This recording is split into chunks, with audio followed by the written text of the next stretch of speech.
Колеги Человски и Баневски, очекуваме ли всушност некакво изненадување околу ставот на ВМРО ДПМН и оваа драма која што се создава со нивното утрешно соопштување на тој став околу нивниот став за референдумот? Ордановски, јас би рекол не случајно дека прилогот на колешката Весна Велкова се фокусира токму на ставот на ВМРО ДПМН. Имено според мене, а и според колегите кои што долго време го следиме овој процес од преговарањето па се до договорот од Преспа, ќе се согласи и Христијан исто така, дека ни беше чудно како партијата која што претходно постојано повикуваше дека мора да има референдум за ова прашање, 20 дена пред референдумот се уште нема соопштено став. Христијан, се чини дека во партијата врие. Мислам дека таму се разногласијата очигледни и прилично артикулирани. Секако и според оние анализи кои што беа зошто ВМРО ДПМН всушност толку се противи на референдумот во моменталнава ситуација, всушност мислам дека и нивното цело действување во наредниот период и покрај тоа што декларативно ќе речат дека ги повикуваат граѓаните да излезат, сепак мислам дека нивната реторика во некоја блага верзија ќе се движи кон тоа да граѓаните гласаат против или пак да не се појават на денот на референдумот и покрај тоа што мислам дека веќе сватија дека таа опција може би и не им е најисплатлива карта за играње. Разни струи против референдумот, вклучувајќи ги председателот Иванов, меѓу редови, а некои директно, велат дека врз граѓаните, особено со посетите на оваа, како да кажеме, да плима од високи делегации на најугледни странски гости, всушност вршат притисок врз гласачите за тоа што треба да прават за време на референдумот. Напротив, наместо кон гласачите, токму по социјалните мрежи врие од фотографии, фотомонтажи кои што се нели хумористични во насока на Мицковски, лидерот на партијата, со сликата односно нели по посетата на Меркел, дел од коментарите беа во насока дека Меркел наводно му рекла до денот на референдумот да се фотографира со сопругата како заедно гласаат на референдумот, така што да, очигледно дека тој притисокот од високо дипломатските представници кои што пристигнуваат во земјава е очигледен, па дури и за граѓаните кои што ги следат ситуацијата. А што е оно што ние сами го решаваме ако не е меѓународната овде? Владко, каква е атмосферата, бидејќи се движите меѓу партиските челници, партиските кадри на разни партии така натаму? Каква е атмосферата? Па, мислам дека е ова единствената тема која се де факто превладува во сите партиски штабови. Цел овој период, да, неколку месеци. Што велат? Веројатно е која е она теза на министерот за надворешни и на премиерот Заев дека ова е државничко прашање, а не е партиско прашање, сепак се чувствува дека кај во моментов партијата на власт има една еуфорија дека тие го постигнале договорот на она што можеби гледачите треба да го слушнат директно. Без разлика кој да беше управител со оваа држава, без разлика кој да го потпишеше овој договор секако не значи дека е најдобриот. Затоа што имавме преговарачки процес, преговаравме за трајно решение, преговаравме. Ете го исходот. Јас не би се согласил, пак сметам дека токму овој договор, без разлика на тоа која власт нели го постигнала, е сепак најдоброто можно решение. Не може да биде најдоброто. Доаѓа веќе во еден период кога сакаме да веќе да напредуваме и да не главиме на преговарачки процес, бидејќи имавме 27 годишен преговарачки процес. Гледам дека манифестациите што ги прави власта, да кажем, не се премногу посетени. Од друга страна, овие кои што ги прават за бойкотирам движењето се потполно празни. Имам ли впечаток дека на граѓаните им е преку глава веќе од овој тип на, како кажам, водене кампањи, но дека тие во голем број се веќе определени што ќе прават на референдумот. Да, веројатно се во голем дел определени, меѓутоа има и граѓани, еве ја слушнавме до неодамна анкетата која што вели дека само 3% од граѓаните го прочитале договорот, веројатно некои од нив се уште не ни знаат што содржи тоа. Тоа е страшно. Туку само некој им дал една добра, можам да кажам условно, пропаганда, дека некој ни го менува името. Добра, ама претпоставам дека никој сериозен не очекува дека сега 1 милион граѓани ќе го читаат договорот во сите запирки и точки. Ако имаме чувство за државност, мислам дека секој граѓанин треба да седне да го прочита тој договор, бидејќи мислењата за една државничка одлука треба да бидат донесени врз база на тој договор.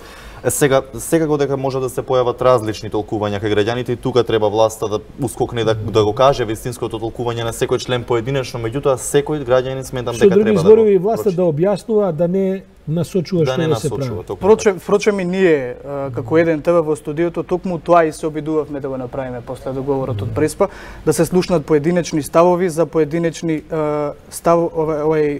артикли во самиот договор од Преспа, да се доближи до граѓаните и да се објасни тоа. Добро, претпоставам дека конфузијата не е мала и во поквалификувани кругови од само граѓанската, да кажем, обична јавност, бидејќи денес, ако не се лажам, и представници на МАНУ имаа свое обраќање до јавноста. Јас би ја замолил режијата ако може да го прикаже прилогот на колешката Кристина Атовска, која ми се чини дека говори токму на таа тема. Договорот од Преспа е најдоброто можно решение, смета дел од академската јавност. Утре академиците од МАНУ на научна конференција ќе ги изнесат своите ставови за одредбите од договорот, без чие имплементирање не може да се одблокираат евроатлантските интеграции на земјава. Академик Владо Камбовски рече дека договорот не задира во идентитетот, бидејќи го потврдува македонскиот јазик и македонската нација, а е во склад со историските факти, за разлика од така наречената антиквизација. Прашан зошто МАНУ молчало за време на тој процес, Камбовски рече дека и тогаш академиците пишувале, но нивниот пропуст бил тоа што не го соопштувале во медиумите. Во МАНУ не се појавија никакви научни студии кои одеа на линијата на антиквизација. Напротив, во МАНУ за целото време, додека во политиката започна еден таков процес, продолжи истата линија на научни истражувања кои се во делот на таа патека што е поставена одамна на нашата историографија во објаснувањето на историските пројави. Камбовски потврди дека на научно ниво ќе се креираат учебниците по историја.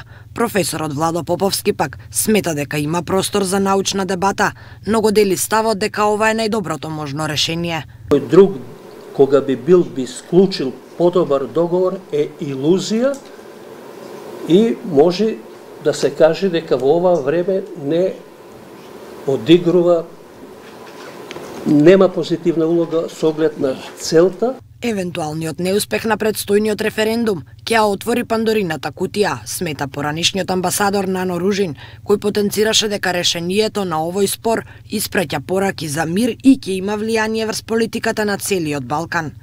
Овој договор од Преспа практично се стабилизираат билатералните односи меѓу Грција и Република Македонија, меѓутоа и целиот регион.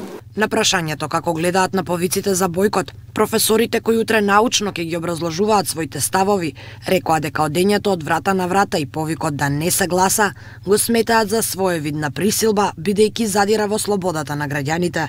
Професорот Поповски на новинарско прашање одговори дека ќе гласа на референдумот. Јас си благодарам на колешка Татовска. Всушност, како да кажем, најважната вест од оваа вест е ставот на професорот Владо Поповски. Владо Поповски е еден истакнат поддржувач на режимот на Никола Груевски во изминатите 10 години, нејзин функционер и така натаму, но и еден од проминентните историчари кои се занимаваат, а и преговарачи уште од времењето на кризата 2001 и како таков, како функционер на ВМРО ДПМН, дури и денеска, бидејќи се уште мислам дека седи во градскиот совет на покрилото на ВМРО ДПМН, тој очигледно дека има јасен став околу тоа каков е договорот. Како ви се чини ставот на МАНУ? Гледаме дека не е ништо чудно, утре предпоставам Христијан и некој друг дел од МАНУ да се јави за збор и да каже ние не се согласуваме со Камбовски. Па токму нивната поларизираност во овие години можеби беше резултатот, односно ефектот на тоа да тие како и не постојат, наместо првата ударна тупаница да бидат токму академиците или Македонската академија на науките и уметности, нивниот став некако отсуствуваше, па затоа и го праша Камбовски каде беа за време на антиквизацијата и зошто молча, на што тој одговара дека не молчал, меѓутоа очигледно е дека навистина да биле гласни, да биле предната тупаница немало да дојде. До ова така што изненадува можеби нивниот гласен став и еве утрешното најавата за она што утре тие ќе го соопштат како Македонска заедница на науки и уметности. МАНУ во принцип секогаш била и сите академии во светот се такви. Тие се политички конзервативни институции. Тие се секогаш институции кои што повеќе одат на еден статус кво, кои што повеќе, како да кажем, веројатно, особено на Балканот, свртени наназад кон историјата, особено во такви историски моменти и ситуации како што во кои се. Но можеби е време за некоја промена. Но можеби е време. И меѓутоа ова е еден историски период во кој што секој треба да биде информиран, бидејќи утре одлучува за својата иднина. Мене ми е многу чудно како Ману сега и предходно од предходните искуства треба да се разбие тој анимозитет, таа транспарентност. Од нив граѓаните очекуваат да слушнат ставови. За жал, ние новинарите не секогаш ги добиваме. И нивниот став во однос на тоа дека идењето од врата на врата и повикувањето на граѓани да гласаат дека е кршење на некакви права и слободи, јас лично не би се согласил, бидејќи сметам дека кога сме на чекор да ги оствариме нашите геостратешки определби кои што од самото осамостојување ни се декларирани како определби, мислам дека е редно време сите да имаме малку чувство за државност и да или пак да знаеме на каде одиме како држава, да имаме одредена насока наместо оние ставови дека ако влеземе во Европската унија младината ќе ни се исели. Нема да ни се исели доколку ние сакаме да останеме овде и да работиме според одредени стандарди. Добро, гледам дека конфузијата не е мала ни на да речеме на правниот факултет. Бившата некогашна асистентка на професорот Камбовски Каракамишева има жесток став против ставовите на Камбовски. Слушайте, тоа е демократија. Претпоставам дека сите треба да го кажат тоа што го мислат. На изините ставови во изминатите години, не знам колку сегашните би ги зеле за релевантни во јавноста, тоа е моје мислење, не мора да се согласите, но знаете кој е секој има некаков профил кој што го градел и за кој на крајот на криштата јавноста суди. Дефицит барем и во оваа професија на ТВ екраните, она што ние се обидувавме, некогаш успевавме, некогаш не успевавме да ги соочиме ставовите на различните, односно различните размислувања за договорот. Меѓутоа, она што би сакал да повикаме дека во тоа учествуваат сите чинители во политиката. И власта, и опозицијата, и невладините, и треба да се слушне гласот на јавноста. Не може опозицијската партија да биде прикриена со своите ставови, односно секогаш да ги избегнува одговори. Каков е гласот на јавноста на социјалните мрежи? Вие сте сепак многу почесто поприсутни таму од мене. Она што не може да се искорени е говорот на омраза. Постои голема поларизираност, меѓутоа социјалните мрежи колку можете да ги земете за релевантни, секогаш можете да ги земете и за може нивните тврдења, односно оние ставови кои што се таму да бидат лесно отфрлени со оглед на тоа што најчесто оние негативните ставови, да речеме предавници го продавате македонскиот идентитет и името, доаѓаат од профили кои што не се обележани, немаат фотографија, немаат Да, станува збор за најчесто лажни профили. Пак ќе кажам најчесто и покрај тоа што има луѓе кои што со својот идентитет или став јасно кажуваат дека се против договорот и промената. Само ако може да се надоврзам, се во помал број според она што можам да го забележам и генерално се во насока на оние на реториката на бојкотирачите, здруженијата кои што се формирани за бојкот. Така што нивната позадина горе-долу може да ни биде јасна. Бидејќи социјалните мрежи се еден отворен простор каде што секој може да си го каже своето мислење, а таму не секогаш може да се цензурираат одредени зборови, тој говор на омраза е нешто кое што сериозно задира во демократијата. Јас ќе се сетам на британскиот комичар Джонатан Пај, кој што кога победи Доналд Трамп на изборите во САД, во едно своје излагање рече дека левичарите во однос на изборот на Трамп, левичарите се оние кои што исто така погрешиле, бидејќи не може секое различно мислење да се етикетира со некој погреден збор. Така да одговорноста и кај едните и кај другите е соодветно да се комуницира. Мислам дека неделава имавме доволно илустрација оваа недела заднаш што измина, да видиме како тоа од социјалните мрежи постои всушност и во вистинската реалност. На социјалните мрежи беше објавена онаа скандалозна снимка на градоначалникот на Демир Хисар, кој што сега слушаме дека има различни толкувања кога била правена и како била правена, но кој што во себе содржи де факто еден притисок, па дури закана на еден бивши полициски службеник за тоа како треба да се одесува во политичките. Јас предлагам да го погледаме тој прилог на колегата Антонио Крстевски, па ќе се навратиме со коментар, бидејќи ќе следува коментари за еден друг пронесен случај од минатата недела, именно со стипендијата за ќерката на министерот за надворешни работи. Режија, ве молам прилогот од Демир Хисар. Молк од општина Демир Хисар и градоначалникот Маријанче Стојановски неуспешно завршија нашите обиди да го контактираме првиот човек на градот кој не одговараше на нашите телефонски повици. Единствено успеавме да стапиме во контакт со една од службеничките во општината, која ни кажа дека им се дадени насоки да не коментираат ништо и дека градоначалникот тоа што имал да го каже и го пренел на полицијата. Заборавате дека ги слушам сите телефонски јавувања, одење од куќи и така натаму. Според соопштението на МВР, испратено по синокешниот разговор со Стојановски во полициската станица во Демирхисар, снимката која се појави на интернет, а во која навработени во едно училиште, им вели дека им ги прислушува телефоните, е од јануари годинава. По насока на јавното обвинителство Битола, повикане на информативен разговор во полициска станица од општа надлежност Демирхисар, Маријанче Стојановски, градоначалник на општина Демирхисар, поради објавена снимка во медиумите. Стојановски во разговорот изјави дека снимката која се појавила на интернет е од протест во основното училиште Гоце Делчев во Демирхисар, кој се случил во средината на месец јануари 2018 година. Протестот се одржал заради промена на 2 учителки во други подрачни училишта. По разговорот во полицијата, обвинителството издало наредба за пуштање на градоначалникот Стојановски околу 20 часот и 30 минути вчера вечер, а се повикуваат низа лица на службен разговор за целосно расчистување на случајот.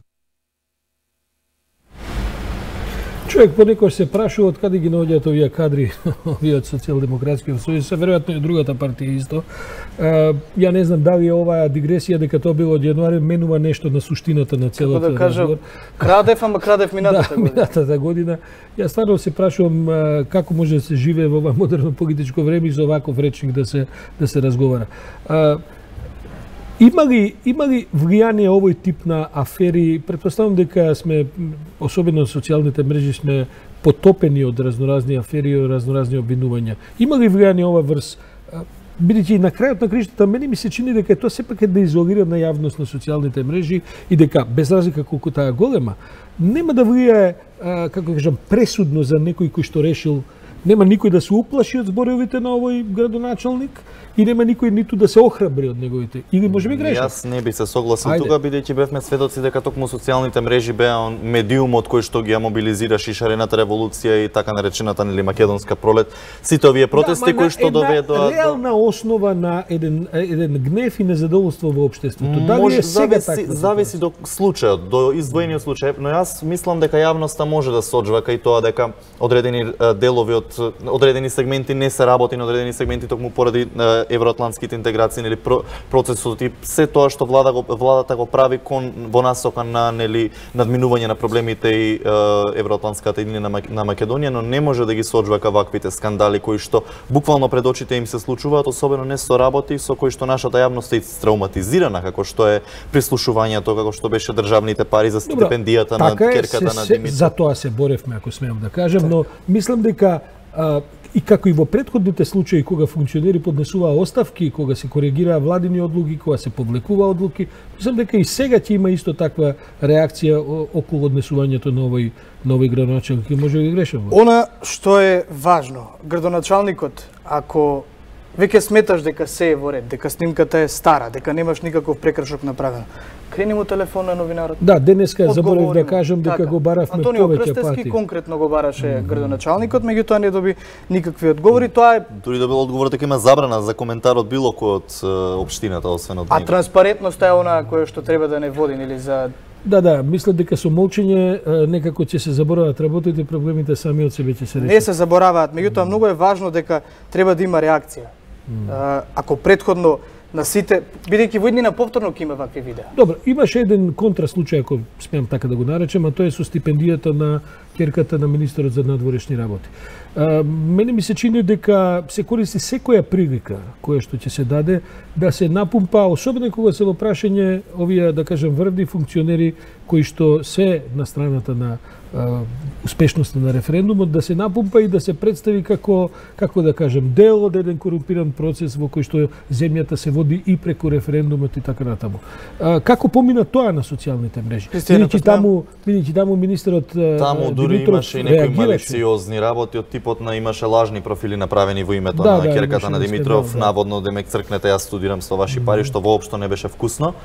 Јас конкретно не би можел да донесам став во врска со ова прашање, бидејќи станува збор за еден легален начин на добивање на пари од државата за стипендирање во странство, кој што е всушност од претходната власт донесена програма, меѓутоа и со оглед на тоа што имало уште слободни места за други кои што не се пријавиле, на никој начин не дава на јавноста за право можеби за толкава критика кон керката на министерот. Меѓутоа но гледаме дека живееме во сензитивно време кога луѓето се навистина со антените исправени и кога ловат секаква грешката немаше да настане доколку министерот излезеше и најавеше дека керка му ги добила парите наместо тоа да се дознае преку медиуми па да се очекува негов одговор и да јавноста мисли дека всушност се е лага, дури отидоа дотаму да мислат дека грешката кај знамето кај Курц е направена намерно за да се дефокусира јавноста од стипендијата на Димитров, што во секој случај, нели, премногу тенденциозно, но сепак некако следот на настаните ги ја тера јавноста да размислува. Колеги, да прашам, што очекувате во наредни 2-3 недели? Очекувате дека ќе се секако интензивна кампања, поделбата исто така ќе се продлабочи или со оглед на тоа што ВМРО ДПМН утре треба да го соопшти свој. Може и утре ВМРО ДПМН да каже дека го одлага соопштувањето за уште една неделя. Тоа би било многу несериозно. Не дека не би можеле, но би било премногу несериозно. Меѓутоа не верувам дека тоа драстично ќе ги промени работите. Бойкотирам движењето, бойкотирам веќе постои месец, 2 месеца. Гледаме кој е исходот од сето тоа, ја гледаме кампањата, мислам дека веќе народот е решен како ќе гласа, а секако до референдумот наше како медиум да продолжиме да ги соочуваме. Бурниот период не очекувам, мислам дека после референдумот. Влегуваме во терминот на вестите, предлагам да со колегата Александар продолжиме во третманот на она што ни го носи дневниот деск на Еден телевизија. Александар, повеќе.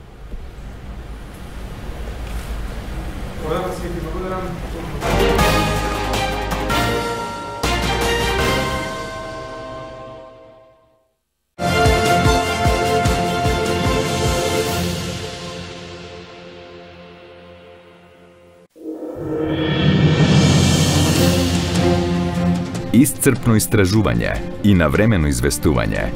Истражуваме, не погодуваме, критикуваме, не осудуваме, прашуваме, не амнестираме.